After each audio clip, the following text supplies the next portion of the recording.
Welcome to Shukla study point. आप सभी का स्वागत है आपके अपने YouTube channel Shukla study point में। मैं शिवम शुक्ला आप सभी दोस्तों का हार्दिक स्वागत करता हूं।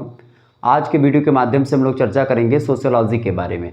सोशियोलॉजी बीए 5th सेमेस्टर में आपको 2 पेपर पढ़ने होते हैं। तो पहला पेपर जो है उसका ऑलरेडी मैंने कई सारे वीडियो आपको दे दिए हैं। सेकेंड पेपर जो है उसके बारे में आज के वीडियो के माध्यम से चर्चा करेंगे। सेकंड पेपर की बात अगर करी जाए तो आप जब थर्ड ईयर में होते हैं तो एक सब्जेक्ट के 2 पेपर होते हैं और थर्ड ईयर के 5th सेमेस्टर में आप पहुंचे हैं तो भी यानी 5th सेमेस्टर में भी आपके 2 पेपर होंगे और 6th सेमेस्टर में जब आप जाएंगे तो भी आपके 2 पेपर होंगे। तो सोशियोलॉजी का ये जो दूसरा पेपर है इसका क्या नाम है? इसका नाम है सामाजिक विज्ञान में अनुसंधान पद्धति। ठीक है, सामाजिक अनुसंधान पद्धति पहले आप पढ़ते थे बीए थर्ड ईयर के पेपर 2 में सोशियोलॉजी में। ठीक है, लेकिन अब क्या पढ़ना है आपको? अब पढ़ना है सामाजिक विज्ञान में अनुसंधान पद्धति। बात वही है, कुछ सिलेबस बदला नहीं है, बस थोड़ा सा क्या हुआ है, नाम में चेंज हो गया है, कोर्स टाइटल में थोड़ा सा परिवर्तन किया गया है। तो चर्चा करने का हम प्रयास करेंगे सामाजिक विज्ञान में अनुसंधान पद्धति में हमको एक प्रकार से क्या पढ़ना है। यूनिट 1 चैप्टर 1 के बारे में आज की वीडियो के माध्यम से चर्चा करेंगे। यह लेक्चर मैं आपको बता दूं 2024 के छात्र छात्राओं के लिए 25 में जो छात्र छात्राएँ परीक्षा देंगे BA third year 5th semester की उनके लिए। इसके अलावा जो छात्र छात्राएँ 26 में 27 में परीक्षा देंगे सभी में यही सिलेबस होने वाला है, तो आपको चिंता करने की कोई आवश्यकता नहीं है, आप इसको पढ़ते रहिएगा। ठीक है, तो चैप्टर 1 यानी ये पहली क्लास होगी। इससे पहले सिलेबस मैंने डिस्कस किया हुआ है, सिलेबस यूट्यूब पर पड़ा हुआ है, प्लेलिस्ट में आप जा करके देख सकते हैं।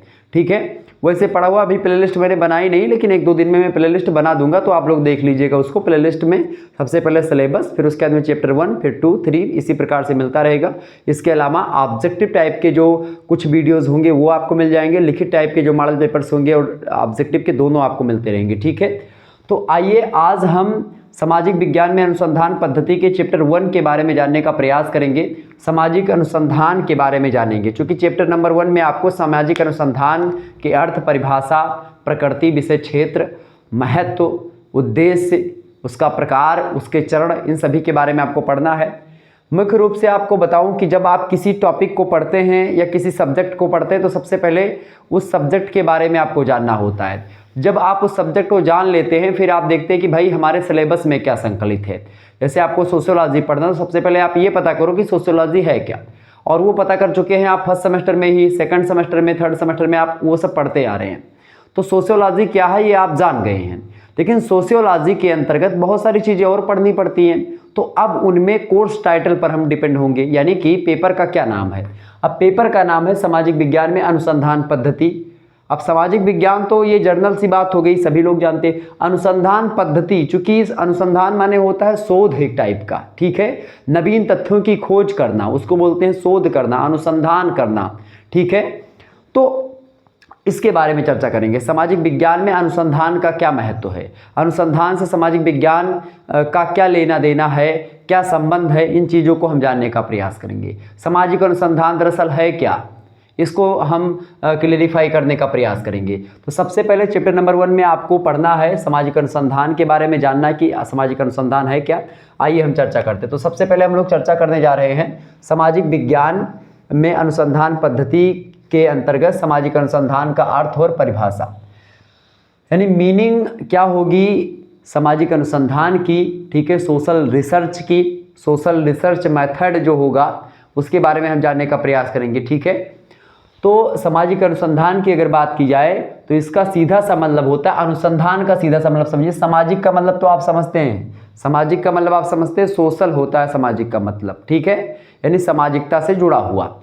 लेकिन अनुसंधान जो होता है कई क्षेत्रों में होता है। सोशल यानी सामाजिक क्षेत्रों में तो हम पढ़ने ही जा रहे हैं, लेकिन इसके अलावा भी जो अनुसंधान होता है ये हर विषय में अनुसंधान होता है, क्योंकि हर विषय में कहीं ना कहीं पे कई सारी विधियों का प्रयोग करके कुछ ना कुछ खोज और एक प्रकार से तथ्यों की जानकारी हमेशा के लिए एक प्रकार से छानबीन या खोजबीन जारी रहती है।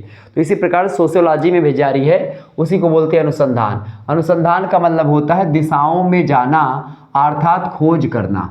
दिशाओं में जाना अर्थात खोज करना। अनुसंधान का सीधा सा अर्थ, शाब्दिक अर्थ अगर समझेंगे तो अनुसंधान का शाब्दिक अर्थ क्या है, आप लिखेंगे दिशाओं में जाना अर्थात खोज करना। ये होता है अनुसंधान शब्द का अर्थ। यानी अनुसंधान का क्या मतलब होता है, सीधा सा अनुसंधान का मतलब होता है दिशाओं में जाना। ठीक है, दिशाओं में क्यों जाएंगे, खोज करने के लिए, नए ज्ञान के लिए आप आगे बढ़ेंगे। तो इसका मतलब होता है अनुसंधान का कि खोज करना, नवीन तथ्यों की खोज करना। तो खोज करना किसकी खोज करना, प्रश्न ये उठता है, सामाजिक तथ्यों की खोज करना, सोशल फैक्ट के बारे में जानकारी ग्रहण करना, सोशल फैक्ट के बारे में बताना, सोशल फैक्ट को जान करके उसके बाद में उस डाटा को इकट्ठा करके और इकट्ठा करने के बाद में एक प्राक कल्पना तैयार करना, या प्राक कल्पना तैयार करने के बाद में उसका विश्लेषण और विवेचन करने के तदुपरांत समानवीकरण और समानवीकरण मतलब एक प्रकार से नियम बनाना, कायदे बनाना। ठीक है, इन चीज़ों को एक प्रकार से या एक नियम या एक संकल्पना प्रस्तुत करना। तो ये सब तथ्यों की जब आप खोज करेंगे तो आप बड़े बड़े नियम और कई सारे नियम कायदे बताएंगे, सामाजिक मापदंड फिक्स करेंगे, कई सारी चीज़ें आप बताएंगे। तो दिशाओं में जाना अर्थात खोज करना, है सामाजिक अनुसंधान का अर्थ होता है। अब परिभाषा की अगर बात करें हम कि परिभाषा क्या होती है, तो परिभाषा देखिए, एक विद्वानों ने तो परिभाषा दी नहीं है, अलग अलग विद्वान हुए हैं और सभी विद्वान एक मत के नहीं होते हैं। यही तो एक प्रकार से सोशियोलॉजी में थोड़ा सा आपको ज़्यादा पढ़ना पड़ता है कि कई सारे विद्वान लोग बताते हैं। हालांकि विद्वानों को यहाँ पर पढ़ाने का मकसद मेरा ये है, अपना खुद का मैं आपको बता रहा हूँ कि विद्वानों को पढ़ने का इसलिए मतलब होता है क्योंकि उनके द्वारा जो चीज़ें उस टॉपिक पर बताई गई हैं या उस टॉपिक पर उन्होंने जो रिसर्च किया है उसके अकॉर्डिंग अगर बात की जाए, उन्होंने जो उस टॉपिक पर रिसर्च किया है, उन्होंने क्या रिसर्च किया है, तो आपको उन्होंने जितना मेहनत करी उतना मेहनत आपको नहीं करनी पड़ेगी, या जितना मेहनत मैंने आपके चैप्टर को पढ़ने में लगाया है उतनी मेहनत शायद आपको अपने चैप्टर को समझने में ना लगे, क्योंकि मैं बहुत सारी मेहनत करके ऑलरेडी आपके समक्ष आ चुका हूँ। तो मैं आपको सरल से सरल भाषा में बताने का प्रयास करूँगा ताकि आपको किसी बात की कोई कठिनाई ना हो।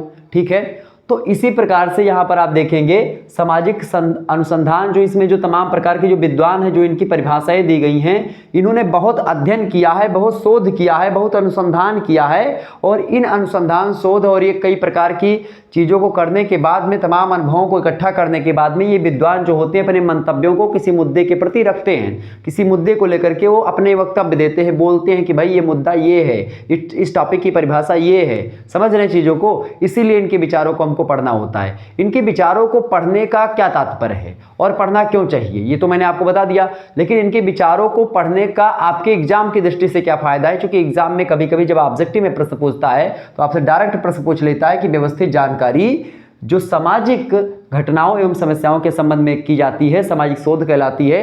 सामाजिक शोध की परिभाषा को देते हुए या सामाजिक अनुसंधान की परिभाषा को देते हुए किस विद्वान ने ये कहा है, तो आपको ऑप्शन में देगा किम्बल यंग, आपको ऑप्शन में देगा कुक, आपको ऑप्शन में देगा मोजर और मुनरो। तो करेक्ट आंसर क्या होगा, मोजर।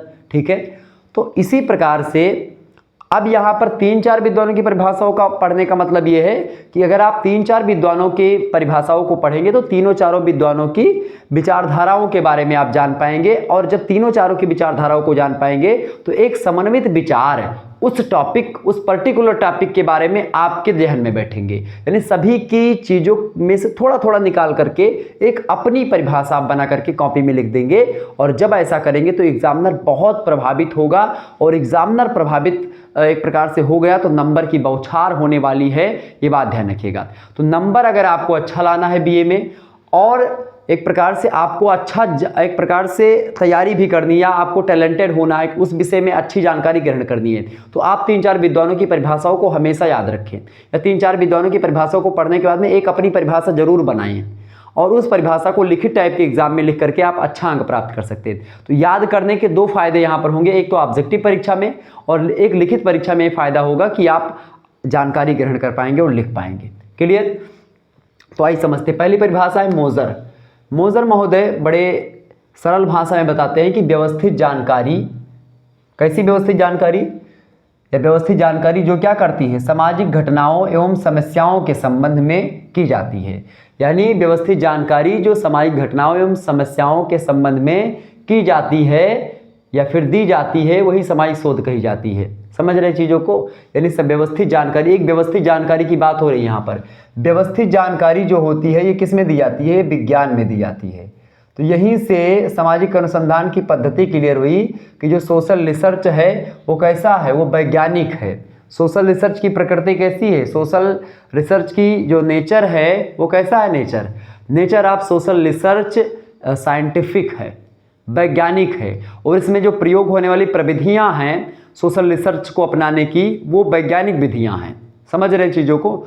तो वैज्ञानिक विधियों का प्रयोग करके, चूंकि सोशल रिसर्च के बारे में हम लोग अध्ययन करते हैं और इसीलिए इसकी प्रकृति भी वैज्ञानिक है। और मोजर महोदय इस बात पर मोहर लगाते हैं कि व्यवस्थित जानकारी यानी विज्ञान, पहली बात यहाँ पर व्यवस्थित जानकारी का मतलब विज्ञान, सुसंगठित, सुव्यवस्थित एवं क्रमबद्ध ज्ञान को विज्ञान कहते हैं।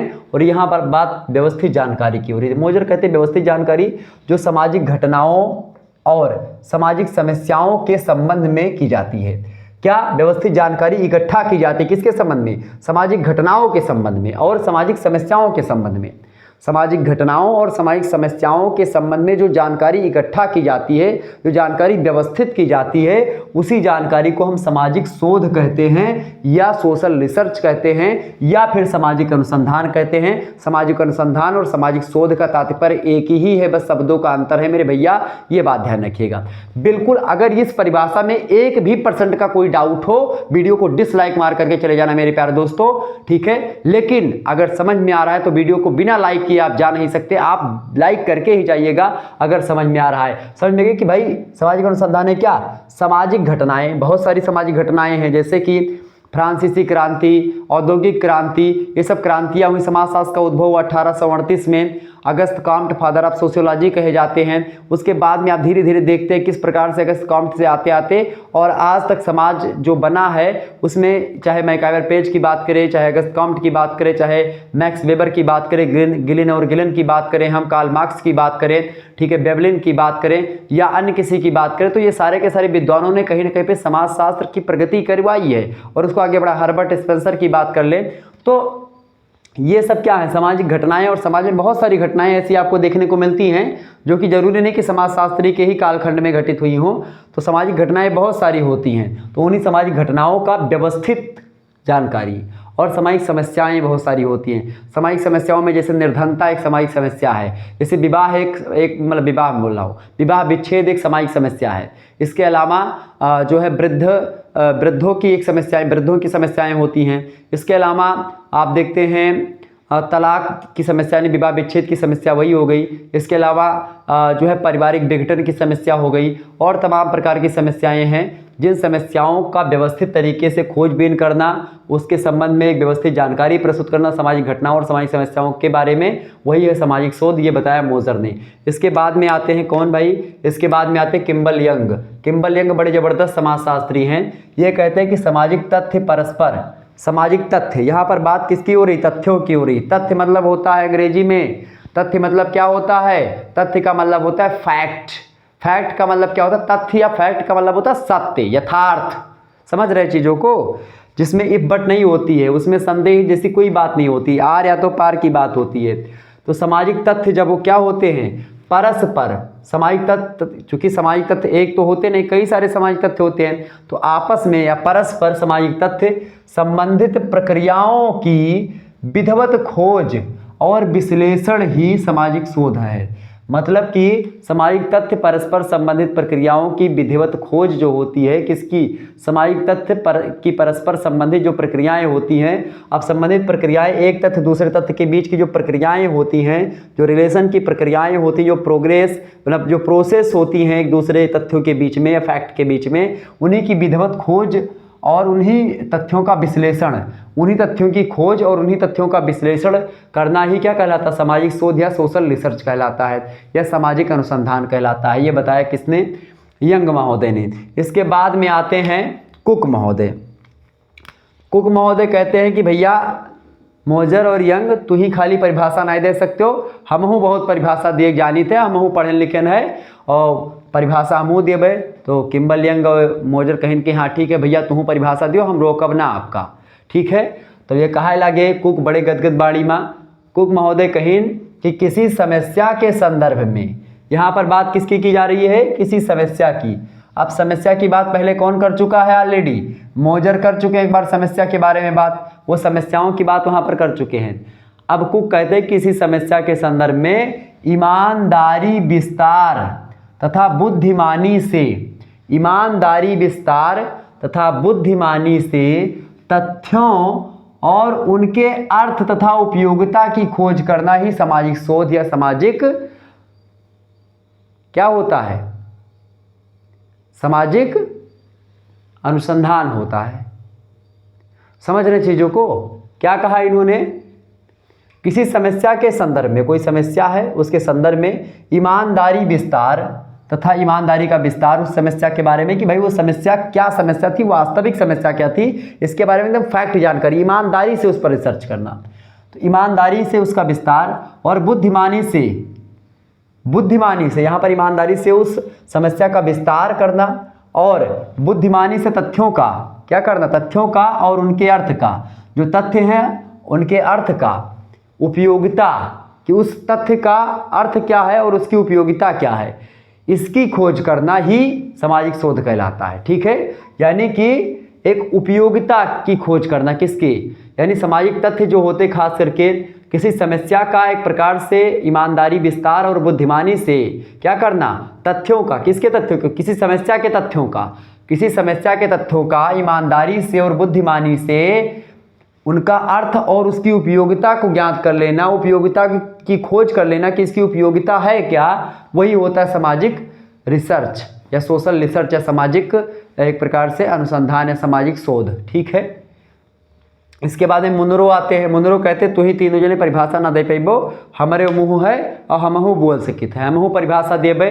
तो मुनरो कहीं, मुनरो जब ये बात सुनिन कुक महोदय कहीं ठीक है तुहू दे दियो, कोनो बात नहीं है, कहीं अच्छा, कहीं ठीक है। तो मुनरो कहे लगे कि शोध जो होता है वो क्या है, उन समस्याओं के अध्ययन की एक विधि है।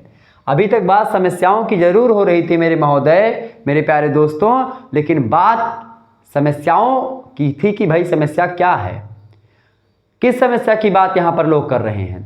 तो मुनरो उसको एक प्रकार से क्लासिफाई करते हैं और कहते हैं कि शोध उन समस्याओं के अध्ययन की क्या है, एक विधि है, एक मेथड है। क्या एक मेथड है? शोध जो होता है एक मेथड है। किसका मेथड है? समस्याओं के अध्ययन का मेथड है। शोध क्या है? शोध क्या है? अनुसंधान क्या है? शोध या अनुसंधान है समस्याओं के अध्ययन की एक विधि है, समस्याओं के अध्ययन का एक मेथड है। कौन सी समस्याओं का अध्ययन? उन समस्याओं का जो या जिन्हें अपूर्ण अथवा पूर्ण समाधान तथ्यों के आधार पर ढूंढना होता है। किसके समाधान की बात कर रहा है यहां पर? समस्याओं के समाधान की बात कर रहा है। कौन से समस्याएं? सामाजिक समस्याओं के समाधान की बात।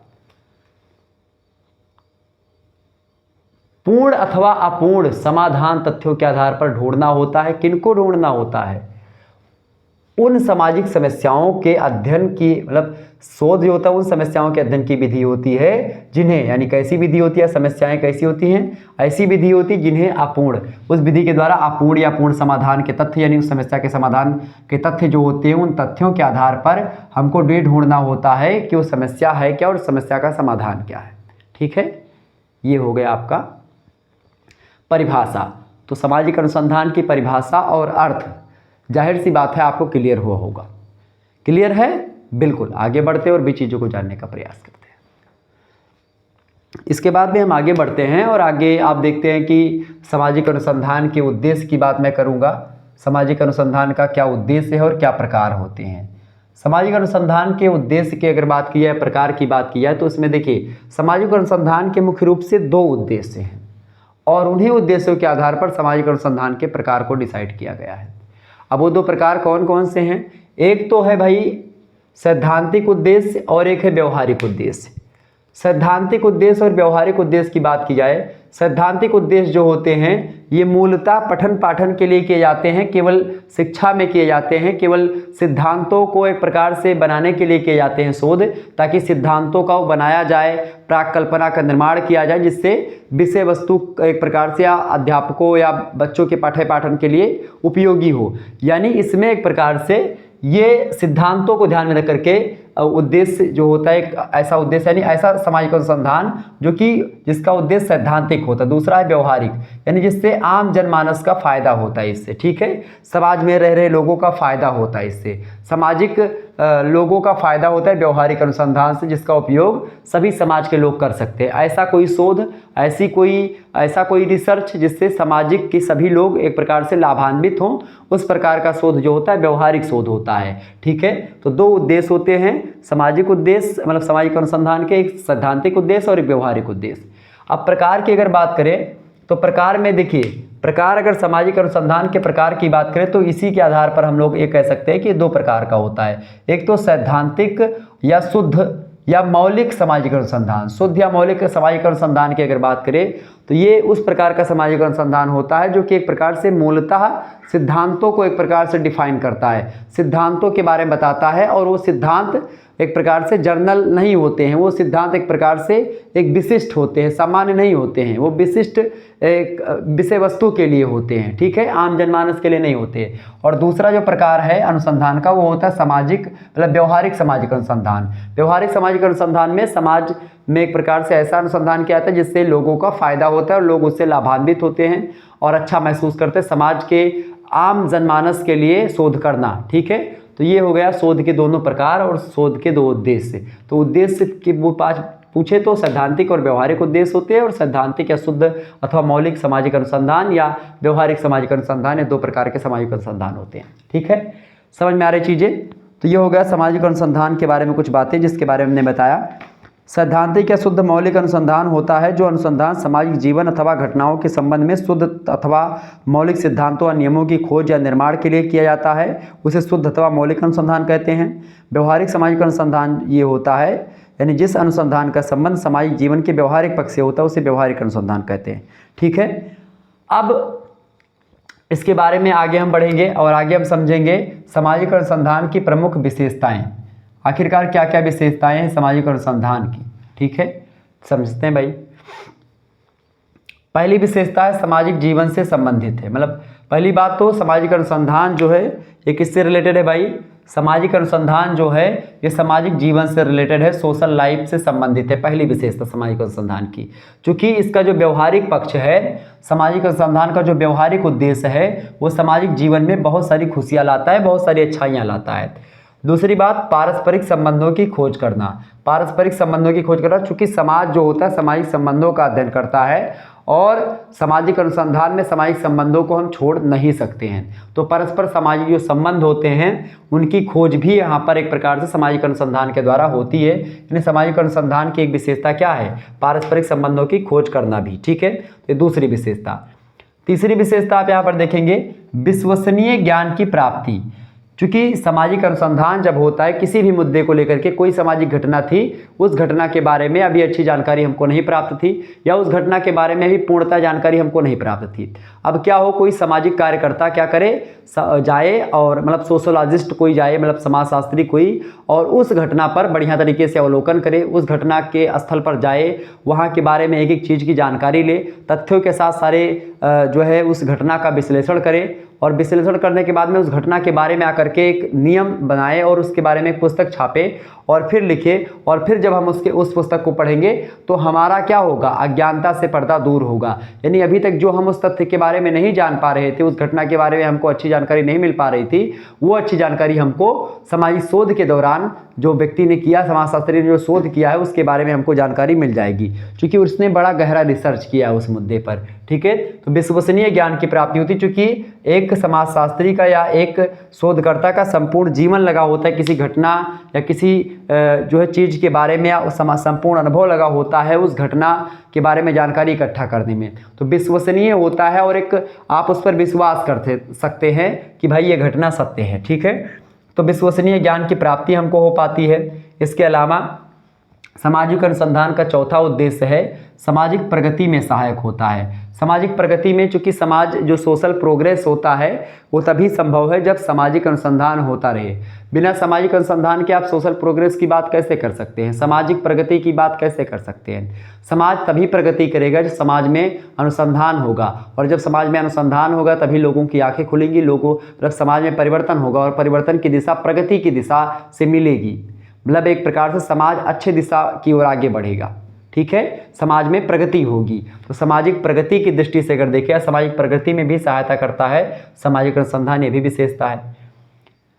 पांचवी विशेषता है नवीन और प्राचीन तथ्यों की खोज करना। क्योंकि किसी भी मुद्दे को लेकर के अगर एक बार कोई जानकारी आपके मन में धारणा बनी हुई है और शायद वो धारणा उतनी अच्छी नहीं है, फिर भी जैसे पहले पता चला आपको कि भाई सूर्य जो है वो पृथ्वी का चक्कर लगाता है, लेकिन बाद में फिर धीरे धीरे खोज होने लगी, फिर पता चला कि नहीं, सूर्य जो है वो स्थिर है और पृथ्वी उसका चक्कर लगाती है। फिर धीरे धीरे लोगों ने खोज करना प्रारंभ किया, फिर पता चला कि सूर्य जो है वो सर्पिलाकार दुग्ध मेखला जो मंदाकिनी है उसका चक्कर लगा रहा है, ठीक है, सूर्य भी उसका चक्कर लगा रहा है, एक मंदाकिनी है उसका चक्कर लगा रहा है। बहुत दिनों बाद पूरा होगा, हम लोगों का जीवन तो पता नहीं कितने मतलब बहुत जल्दी पूरा संपूर्ण मानव समाज उस समय रहे ना रहे, तब सूर्य भगवान का एक चक्कर पूरा होगा उस मंदाकिनी का। तो सूर्य भी चक्कर लगा रहा है, पृथ्वी भी घूम रही है और चंद्रमा पृथ्वी को घूम रहा है, यानी सब घूम ही रहे, सब गतिमान है, कोई रुका हुआ नहीं है। तो ये बातें धीरे धीरे पता चली हमको। तो इसी प्रकार से नवीन और प्राचीन तथ्यों की खोज होती है जब सामाजिक अनुसंधान होता है, सामाजिक घटनाएं, सामाजिक तथ्यों का या सामाजिक समस्याओं का निराकरण होता है, नए नए जो है जानकारी हमको मिलती है, प्राचीन तथ्य हमारे सामने आते हैं जो बहुत दिनों पहले एक प्रकार से लुप्त हो गए, उनको खोज लाने में सामाजिक अनुसंधान की एक महती भूमिका होती है, बहुत अच्छी भूमिका होती है। तो ये हो गया आपका नवीन और प्राचीन तथ्यों की खोज करना, ये भी एक विशेषता है। इसके अलावा छठी विशेषता है प्रकृति इसकी वैज्ञानिक है। किसकी? सामाजिक अनुसंधान की प्रकृति कैसी है, नेचर कैसा है, वैज्ञानिक है, यानी कि साइंटिफिक नेचर का एक प्रकार से विषय वस्तु है सोशल रिसर्च, ठीक है, ये बात समझ लीजिए। तो इसकी प्रकृति कैसी है, वैज्ञानिक है, ये भी एक विशेषता हो गई सामाजिक अनुसंधान की। इसके अलावा अगली विशेषता क्या है, अगली विशेषता इसकी है अनुभवपरक। सामाजिक अनुसंधान जो है ये अनुभवपरक विषय वस्तु है। क्या है? अनुभवपरक विषय वस्तु। चूंकि इसमें क्या होता है कि सामाजिक अनुसंधान करने वाले जो व्यक्ति होते हैं वो बहुत ज़्यादा एक प्रकार से उस पर उस चीज़ पर एक प्रकार से फोकस होकर के उसके बारे में जानकारी इकट्ठा करते हैं, तथ्यों को इकट्ठा करते हैं, उसके बाद में उसका विश्लेषण करते हैं, उस पर रिसर्च करते हैं। तो एक उनका अनुभव हो जाता है उस मुद्दे के प्रति, जो बातें वो बताते हैं फिर वो अनुभवी बातें कही जाती है। तो अनुभव परक होता है, ऐसा नहीं कि केवल एक दिन में सारा शोध हो जाता है, नहीं, एक लंबा रिसर्च होता है, 4-5 सालों के बाद में वो एक प्रकार से नियम कायदे बनते हैं और उसके बाद में आपको बताया जाता है कि ये चीज़ ऐसी है, ये चीज़ ऐसी है, ठीक है। इसके अलावा सिद्धांत निरूपण में सहायक है, ठीक है, सामाजिक अनुसंधान सिद्धांत निरूपण में भी सहायक है, यानी कि सामाजिक अनुसंधान के द्वारा ही समाज शास्त्र के कई सारे सिद्धांतों का एक प्रकार से प्रादुर्भाव हुआ है। सिद्धांत कब बनते हैं? जब शोध होते हैं समाज में, शोध व्यक्ति करेंगे और लगातार 4-5 वर्षों तक शोध करते हैं, जो उनको तथ्य मिलते हैं, डाटा मिलते हैं, उसको इकट्ठा करते हैं, उसके बारे में एक प्रकार से उसके बाद में इकट्ठा करने के बाद में उन तथ्यों का विश्लेषण करते हैं, उन तथ्यों को सजाते हैं सारणियन में और सांख्यिकी विधि के द्वारा उसको इकट्ठा करते, एकत्रित करते, फिर एक तरफ से पूरी एक कहानी, एक सिस्टम बनाते हैं, वो पूरा का पूरा एक नियम बनाते हैं और उस नियम के बाद में फिर एक प्रकार से वो क्या करते हैं, वो एक प्रकार से अपना जो नियम है वो एक प्रकार से सिद्धांत है उसको प्रतिपादित कर देते हैं। तो जो समाजशास्त्रियों के बहुत सारे सिद्धांत, जैसे कि जो है कार्ल मार्क्स की वर्ग संघर्ष की विचारधारा है, इमानुएल दुर्खीम की आत्महत्या का सिद्धांत है, या हर्बर्ट स्पेंसर का समाज का स्वाभाविक सिद्धांत है, या इसी प्रकार से आप देखते हैं सांस्कृतिक विलंबना का सिद्धांत हो गया, ठीक है, पेट्रिम सोरोकिन का है शायद। तो या इसी प्रकार से और भी लोगों ने एक प्रकार से कई प्रकार के सिद्धांत दिए हैं। तो सामाजिक अनुसंधान के द्वारा ही सिद्धांतों को बनाया जाता है, सामाजिक अनुसंधान के द्वारा सामाजिक सिद्धांतों को, भौगोलिक अनुसंधान के द्वारा भौगोल के सिद्धांतों को, ठीक है, राजनीतिक अनुसंधान के द्वारा राजनीति के सिद्धांतों का निर्माण होता है। क्योंकि शोध के द्वारा ही, शोध के परिणाम स्वरूप ही अनुभव प्राप्त होता है, अनुभव के साथ साथ फैक्ट प्राप्त होता है, सत्य जानकारी प्राप्त होती है अच्छी, और उसी जानकारी के द्वारा ही हम किसी नियमों का प्रतिपादन करते हैं और संचालन करते हैं, और उन्हीं नियमों के संग्रह से ही एक प्रकार से विषय वस्तु का निर्माण होता है और विषय वस्तु आगे बढ़ती है, और आज हम आप लोग सिलेबस के अकॉर्डिंग उसको पढ़ते जाते हैं, ठीक है। तो ये हो गई विशेषता किसकी, ये हो गई विशेषता भाई किसकी, सामाजिक अनुसंधान की, ठीक है। समझ में आ रही चीजें? तो फटाफट से एक बार वीडियो को लाइक और शेयर कर दीजिएगा। आगे बढ़ते हैं, अगला प्रश्न आपकी स्क्रीन पर आ चुका है। देखिए सॉरी, अगला पॉइंट है आपका सामाजिक अनुसंधान का महत्व समझेंगे भाई, सामाजिक अनुसंधान का क्या महत्व है, ठीक है। Importance of social research. पहला महत्व तो आप लिख सकते हैं अज्ञानता का नाश होता है इससे। यानी जब भी कोई सोशल रिसर्च होती है, किसी मुद्दे पर गहरा रिसर्च होता है, शोध होता है, तो हमारे मन में जो धारणा बनी होती है, पूर्वाग्रह पहले से हम बनाए रहते हैं किसी जो है वस्तु या किसी व्यक्ति या किसी तथ्य को लेकर के, वो हमारी धारणाएं भंग होती हैं और अज्ञानता से पर्दा उठता है और एक ज्ञान का पर्दा हमारे समक्ष आता है जब किसी मुद्दे पर रिसर्च होता है। तो पहली बात, अनुसंधान इसलिए होता है और होना भी चाहिए क्योंकि अज्ञानता से पर्दा हटेगा, हमको ज्ञान मतलब कि सत्य जानकारी प्राप्त होगी। दूसरी बात, हमको ज्ञान की प्राप्ति होगी, तो ज्ञान की प्राप्ति के लिए भी सामाजिक अनुसंधान उपयोगी है। तीसरी बात, वैज्ञानिक अध्ययन के लिए भी एक प्रकार जरूरी है। सामाजिक अनुसंधान जो होता है ये एक प्रकार से क्या करता है, सामाजिक समस्याओं का वैज्ञानिक अध्ययन करता है। सामाजिक समस्याओं का वैज्ञानिक अध्ययन जब हो जाएगा तो उस सामाजिक समस्या का समाधान भी बहुत अच्छे तरीके से निकल आएगा। तो जब सामाजिक समस्या का अध्ययन करेंगे तभी सामाजिक समस्याओं का समाधान का रास्ता निकलेगा और इसीलिए सामाजिक अनुसंधान के द्वारा ही सामाजिक समस्याओं का वैज्ञानिक अध्ययन हम कर पाते हैं और समझ पाते हैं उसको। तो इसीलिए उपयोगी है या सामाजिक अनुसंधान का महत्व इस दृष्टि से है क्योंकि ये सामाजिक समस्याओं का क्या करता है, वैज्ञानिक दृष्टिकोण से अध्ययन करता है। चौथी बात या चौथा महत्व सामाजिक अनुसंधान का ये है दैनिक जीवन में कि भविष्यवाणी करने में सहायक है। यानी सामाजिक अनुसंधान जो होता है ये भविष्यवाणी करने में सहायक है। मतलब विज्ञान के दृष्टि से, विज्ञान में क्या होता है, किसी विषय वस्तु को वैज्ञानिक विषय वस्तु तब हम मानते हैं जब वह विषय वस्तु भविष्यवाणी कर सकता है। भविष्यवाणी मतलब कि आने वाला समाज कैसा होगा या आने वाले समाज में किस प्रकार के शोध हो सकते हैं या आने वाले समाज में क्या होगा, इसको सामाजिक अनुसंधान के द्वारा हम बता सकते हैं। ठीक है, कुछ हद तक तो वो एक प्रकार से करने में सहायक है सामाजिक अनुसंधान। और इसी दृष्टि से सामाजिक अनुसंधान जो होता है एक विज्ञान की श्रेणी में आता है और यही कारण है कि समाज शास्त्र को भी हमें केवल कला का विज्ञान नहीं मानते, मतलब केवल कला नहीं मानते हैं उसको, मतलब विज्ञान भी मानते हैं समाज शास्त्र को, पूरे के पूरे सोशियोलॉजी को। ठीक है, तो भविष्यवाणी करने में सहायक भी है सामाजिक अनुसंधान, इसीलिए इसका महत्व है। इसके अलावा सामाजिक कल्याण की दृष्टि से भी महत्वपूर्ण है क्योंकि सामाजिक अनुसंधान से समाज का कल्याण भी होता है। बहुत सारी समस्याओं का समाधान होता है और जब जनता की समस्याओं का समाधान हो जाता है कि भाई किस समस्या का समाधान कैसे किया जाए, तो जनता को एक प्रकार से लाभ मिलता है और जनता सुखी होती, जनता वेलफेयर होती, एक प्रकार से कल्याण होता है जनता का, अच्छा होता है जनता के लिए और अच्छा मतलब जनता अच्छा लाभान्वित करती है, एक प्रकार से खुशी महसूस करती है। ठीक है, सामाजिक अनुसंधान के महत्व की अगर बात करें तो सामाजिक अनुसंधान का अगला महत्व, छठवां महत्व, सामाजिक सुधार। क्योंकि समाज में जो तमाम प्रकार की कुरीतियाँ, तमाम प्रकार के बहुत सारी ऐसे चीज़ें फैली हुई हैं जो कि एक प्रकार से उचित नहीं हैं, तो उनमें उचित क्या है और अनुचित क्या है इस बात का पता लगाने में भी सामाजिक अनुसंधान का महत्व है। तो सामाजिक अनुसंधान का महत्व सामाजिक सुधार करने में, समाज में जो सुधार होता है, सोशल रिफॉर्म जो होता है वो सामाजिक अनुसंधान के परिणाम स्वरूप ही होता है, ये बात ध्यान रखिएगा। इसके अलावा सातवां काम क्या होता है, प्रभावशाली सामाजिक नियंत्रण होता है। अगर सामाजिक नियंत्रण की बात की, सोशल कंट्रोल की बात करें तो प्रभावशाली यानी इम्पैक्टफुल सोशल कंट्रोल होता है। कोई बच्चा है वो चोरी ना करे, कोई बच्चा है वो डाका ना डाले, कोई बच्चा है किसी को मारे ना। इसके लिए क्या करना पड़ता है, इसके लिए मेरे प्यारे दोस्तों एक सामाजिकरण की प्रक्रिया होती है, उसमें अच्छा बच्चे को सिखाया जाता है। यानी सामाजिक अनुसंधान जो होता है वो यह तय करवाता है या सामाजिक अनुसंधान के द्वारा एक प्रकार से एक सामाजिक नियंत्रण में भी अच्छी भूमिका निभाता है और प्रभावशाली सामाजिक नियंत्रण की एक प्रकार से एक रूपरेखा, एक प्रकार से एक ब्यौरा तैयार करता है, एक मसौदा तैयार करता है जिससे बच्चों पर और सामाजिक लोगों पर, समाज के लोगों पर कंट्रोल किया जा सकता है, उन पर नियंत्रण किया जा सकता है, उनको अच्छे मार्ग पर लाया जा सकता है। तो प्रभावशाली सामाजिक नियंत्रण की दृष्टि से भी सामाजिक अनुसंधान का अपना महत्व है। इसके अलावा अगला जो आठवां महत्व है आपका, यहाँ पर आठवां महत्व है आपका, ये 9वां कर लीजिएगा। फिर आठवां महत्व है भैया आपका राष्ट्रीय एकता के लिए। राष्ट्रीय एकता के लिए भी बहुत उपयोगी है। राष्ट्रीय एकता के लिए सामाजिक अनुसंधान बहुत उपयोगी, क्योंकि सामाजिक अनुसंधान के द्वारा जो समाज में बहुत सारी जैसे जाति व्यवस्था हो गई समाज की, एक प्रकार से राष्ट्रीय एकीकरण में बाधा उत्पन्न करती है। चाहे बात करें हम संप्रदायवाद की या जातिवाद की, धर्मवाद की, संप्रदायवाद की, क्षेत्रवाद की, ये सब ऐसी विचारधाराएं हैं जो कि क्या करती हैं, समाज को संकीर्ण कर देती हैं, छोटा कर देती हैं, सकरा कर देती हैं। लेकिन जब इन्हीं समस्याओं से पर्दाफाश करते हैं हम, और पर्दाफाश कैसे करेंगे, सामाजिक अनुसंधान के द्वारा। सामाजिक अनुसंधान से हमको एक ज्ञात होगा कि भाई जाति व्यवस्था मतलब जाति व्यवस्था या जातिवाद करना मतलब एक प्रकार से बेबुनियाद है।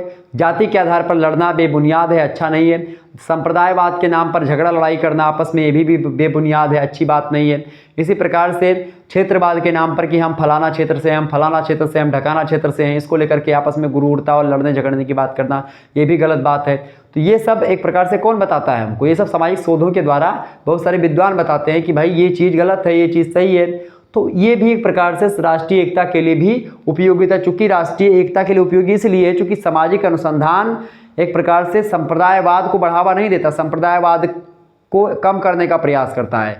सामाजिक अनुसंधान क्षेत्रवाद को, जातिवाद को, ठीक है, धर्मवाद को, भाषावाद को, इन सभी को क्या करता है, कम करता है, इन सभी को बढ़ावा नहीं देता है। और इसी दृष्टि से राष्ट्रीय एकता के लिए एक प्रकार से उपयोगी होता है सामाजिक अनुसंधान।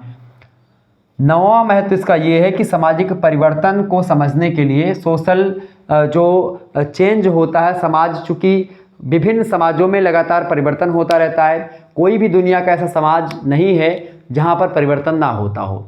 दुनिया के समस्त समाजों में परिवर्तन होता है, बशर्ते वो परिवर्तन हो सकता है किसी समाज में तीव्र गति से हो, किसी समाज में वही परिवर्तन धीमे गति से हो, किसी समाज में परिवर्तन एक प्रकार से औसत होता है। तो अधिकतर समाजों में जो परिवर्तन होता है समाज का, वो औसत होता है, मतलब कि ठीक ठाक होता है, कुछ में ज़्यादा तेज होता है, कुछ में कम तेज होता है, ठीक है। लेकिन सामाजिक परिवर्तन होता ज़रूर है, परिवर्तन ही प्रकृति का नियम है, और इसीलिए समाज ही नहीं बल्कि हर एक क्षेत्र में परिवर्तन होता है। सामाजिक परिवर्तन से तात्पर्य यहाँ पर है सामाजिक संरचना में परिवर्तन, सामाजिक संबंधों में परिवर्तन, सामाजिक मापदंडों में परिवर्तन, सामाजिक नियमों में परिवर्तन, सामाजिक रीतियों में परिवर्तन। समझ रहे चीज़ों को? तो इन सब में परिवर्तन जो होता है ये किसके कारण होता है, सामाजिक शोध के कारण होता है। कैसे? जैसे किसी समाज में कोई शोध हुआ, कोई रिसर्च हुआ, किसी मुद्दे को लेकर के रिसर्च हुआ, तो उसके बाद में जो अवधारणा पहले बनी थी उस बारे में वो चेंज हो जाती है। तो ऐसे में लोग परिवर्तित हो जाते हैं और एक प्रकार से क्या करते हैं, लोगों का माइंडसेट बदलता है। और जब लोगों का माइंडसेट बदलता है तो एक प्रकार से क्या करते हैं, वो जागरूक होते हैं, वो आगे बढ़ते हैं, तो परिवर्तन भी होता है और परिवर्तन सही दिशा में होता है। इस बात को एक प्रकार से सामाजिक अनुसंधान के द्वारा आप जान सकते हैं। सामाजिक अनुसंधान सत्य की बात करता है, तथ्यों की बात करता है, फैक्ट की बात करता है। इसी दृष्टि से सामाजिक परिवर्तन एक प्रकार से अच्छे तरीके से होता है और सामाजिक परिवर्तन को समझने के लिए सामाजिक अनुसंधान को समझना भी जरूरी होता है।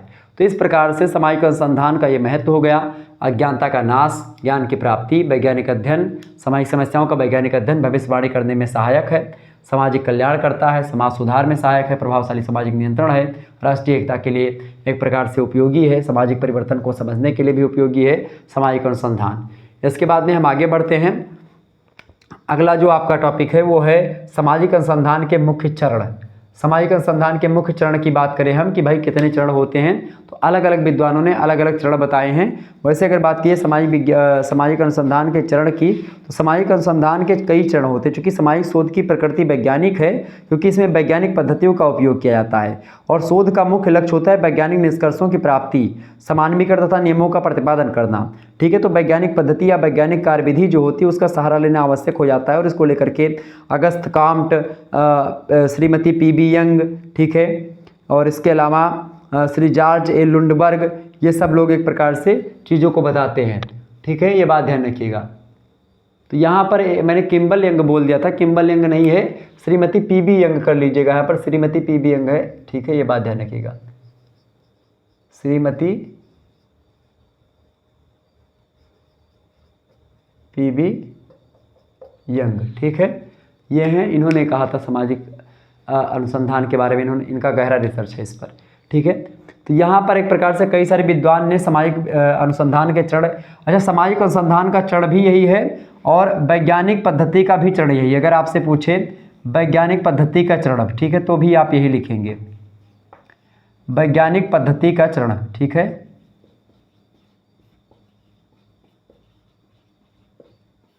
ध्यान रखेंगे।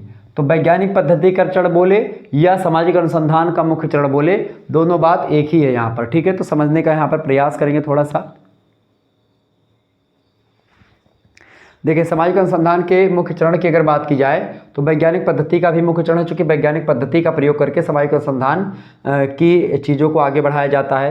पहली बात तो पहला जो चरण होता है सामाजिक अनुसंधान का, पहले क्या करते हैं, जो अनुसंधानकर्ता होते हैं वो समस्या का या विकल्प विषय का चुनाव करते हैं कि भाई हमको किस चीज़ पर हमको शोध करना है, ठीक है, किस चीज़ पर हमको क्या करना है, शोध करना है। पहले वो समस्या का, सामाजिक समस्या है तो सामाजिक समस्या का चुनाव कर लेते हैं, या किसी मुद्दे पर शोध करना है, किसी विषय पर शोध करना है तो उस विषय को एक प्रकार से पहले चुन लेते हैं। फिर उसके बाद में दूसरी प्रक्रिया होती है संबंधित साहित्य का अध्ययन करते हैं, यानी जिस विषय का उन्होंने चुनाव किया है उस विषय का जो साहित्य है या उस विषय के बारे में जो पूर्व जानकारी है उस जानकारी का अध्ययन कर लेना परम आवश्यक होता है दूसरे चरण में। फिर तीसरा चरण आता है सामाजिक अनुसंधान का। फिर क्या करते हैं जो अनुसंधानकर्ता होते हैं, फिर इसके बाद में क्या करते हैं, इसके बाद में फिर इकाइयों का निर्धारण करते हैं। इकाई का मतलब क्या होता है, छोटे छोटे पार्ट में बांट लेते हैं अध्ययन की चीज़ों को, कि पहले हम एक इकाई पढ़ेंगे, फिर दूसरी इकाई, फिर तीसरी इकाई, फिर चौथी इकाई, जिस प्रकार से आप सिलेबस पढ़ते हैं, इकाई 1, इकाई 2, इकाई 3,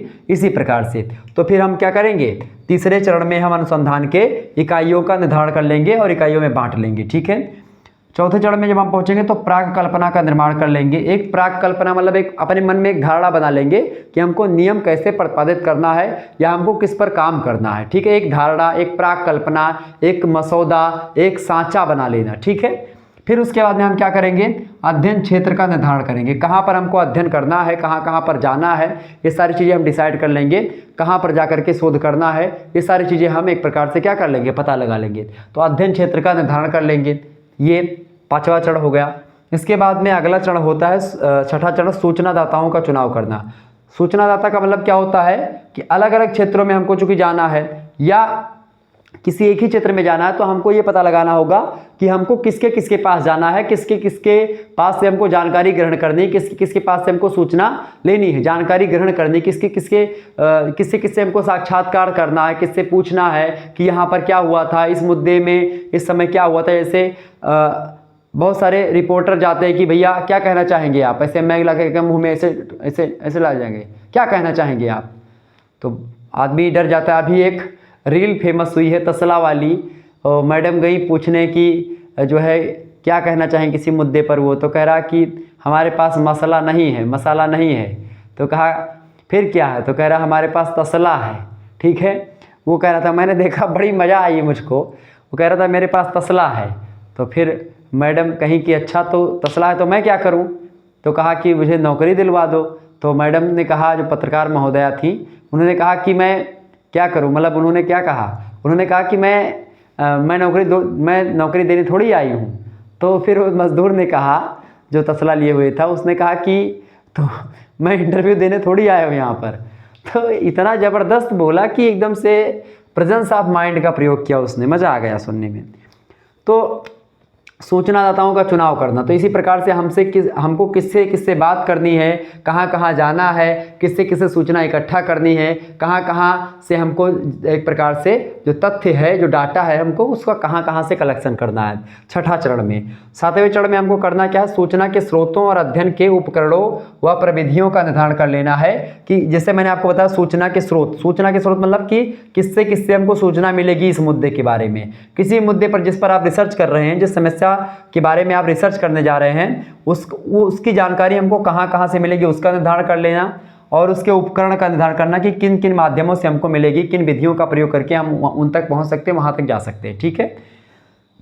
फिर इसके बाद में हमको क्या करना है, उपकरणों एवं प्रविधियों का पूर्व परीक्षण कर लेना कि जिन उपकरणों का प्रयोग करके हम सूचना का कलेक्शन कर रहे हैं, या जिन प्रविधियों का या जिन विधियों का प्रयोग करके हम सूचना को इकट्ठा करने जा रहे हैं, वो प्रविधियां या उपकरण सही हैं या नहीं सही हैं। जैसे आप अगर दूध नापने जा रहे हैं तो ये देख लीजिए कि लैक्टोमीटर जो है वो सही दूध नापेगा कि नहीं नापेगा, लैक्टोमीटर सही है कि नहीं सही है, या एक प्रकार से जो मशीन है वो सही है कि नहीं सही है, या आप एक प्रकार से कुछ भी करते हैं तो पहले जांच लें कि ये सही है कि गलत है, ठीक है। तो ये कर लेना सबसे पहले, मतलब 8वें चरण में। फिर 9वें चरण में हम लोग प्रवेश करेंगे।